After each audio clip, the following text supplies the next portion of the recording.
It all started with a joke. There's always that one useless player in an escape room, Danny said. The one who doesn't do anything.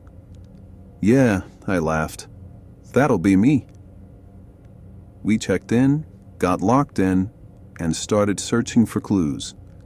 The theme was the abandoned asylum, complete with flickering lights and eerie sound effects. Halfway through, I noticed something weird. There were 6 of us in the room, but it was so dark I couldn't see the 6th person. But we only came with 5. I first saw her near the lockers. It looked like a woman in a long dress standing with her back to us. I thought she was one of my friends, but when I glanced around, all of them were accounted for. My stomach turned. I looked back. The woman in the long dress was gone. I didn't say anything at first.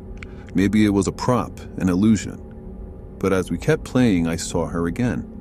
In the corner of my eye, in the reflection of an old operating room window. Watching. Never moving. Then, the final puzzle. The last door should have unlocked, signaling the end of the game. But the timer kept running. Danny cursed. Did we miss something? Then over the intercom, a voice crackled. Player 6 has not escaped. We all froze. There's no player 6, Tasha whispered. The intercom crackled again. Player 6 has not escaped. Then behind us, a soft tap, like a fingernail against glass. We turned as one. The woman in the long dress was standing inside the locked exit, watching us.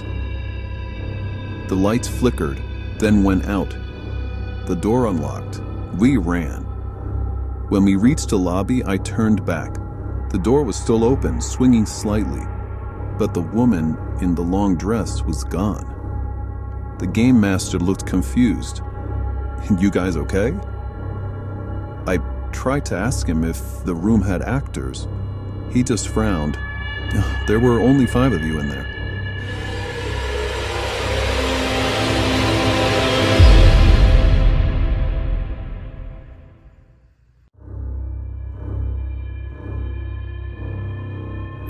I don't scare easily.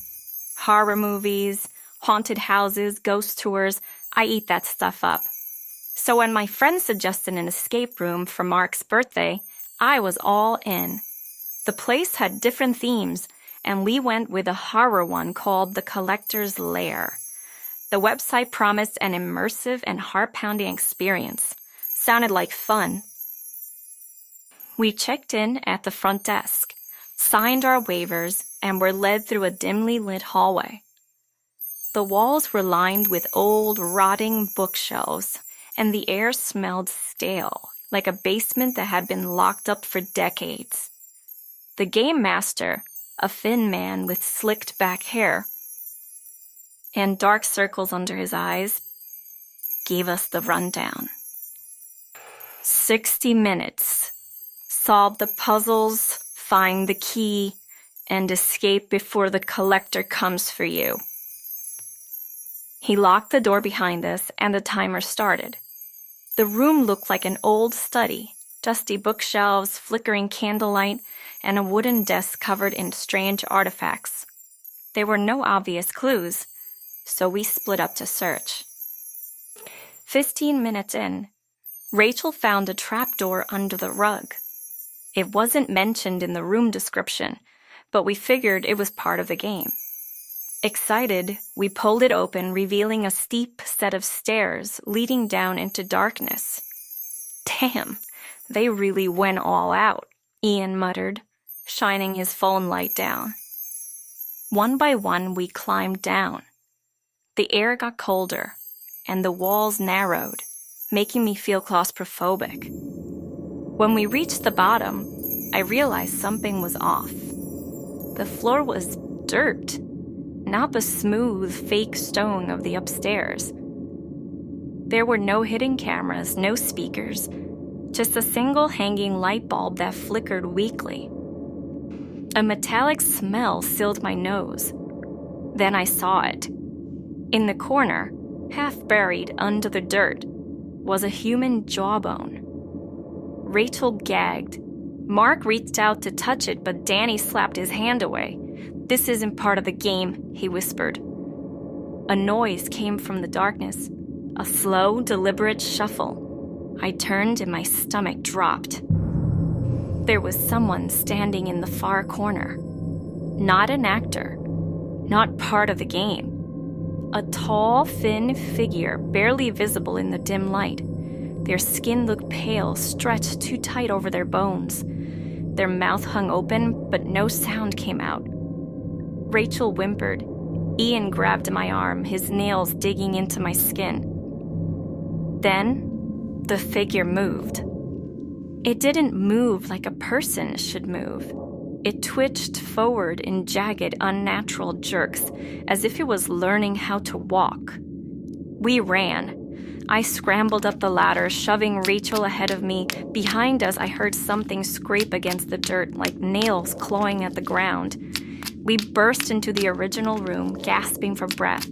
Ian slammed the trapdoor shut and threw the heavy desk over it.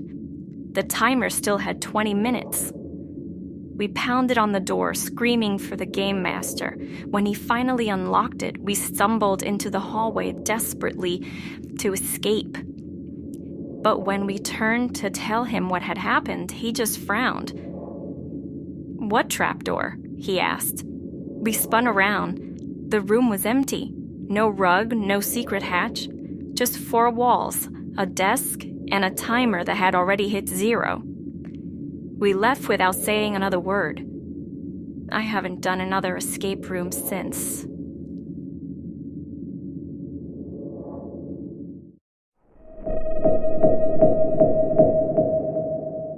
It was supposed to be an easy room. Beginner level, the website said. Just a creepy old house theme. Nothing extreme, no jump scares. Perfect for my friend Jess, who hated horror but didn't want to be left out. The 5 of us, me, Jess, Ryan, Colin, and Tasha, stepped inside the dimly lit room as the door locked behind us. The decor was simple. Antique furniture, peeling wallpaper, and a single large mirror hanging over the fireplace. "Okay," Ryan said. "Let's split up and look for clues." I was expecting some kind of hidden message or special effect, but all I saw was my own reflection. I waved my hand, my reflection did the same. Then Jess screamed. We turned to see her standing by a bookshelf, staring at her reflection in the mirror. "What the hell?" she whispered. I looked again. My reflection was normal. Hers wasn't. In the mirror, Jess stood there, but her head was slightly tilted and her eyes, they weren't looking at her own reflection, they were looking at me. I turned to check, but Jess was staring at the bookshelf, not at me. I looked back at the mirror. Her reflection smiled. Jess wasn't smiling. I grabbed her wrist and pulled her away. "We need to go." "Guys, we just got in here," Colin said. I didn't care. This room isn't right. As if to confirm it, the lights flickered. The mirror darkened, the surface rippling like disturbed water. I saw movement behind the glass, shadows stretching, shifting. Then a hand pressed against the inside of the mirror, long, bony fingers. I felt something cold brush my shoulder. I spun around. Nothing. The lights went out completely. A whisper filled the room. We bolted for the door. It wouldn't open. The whispering turned into laughter. Then, silence. The light flickered back on. The door was open. We sprinted out, barely able to breathe. The game master frowned as he stumbled past him. "You're done already?" We didn't stop running until we were outside. Later that night, Jess sent a photo to our group chat. It was a selfie she took before the game.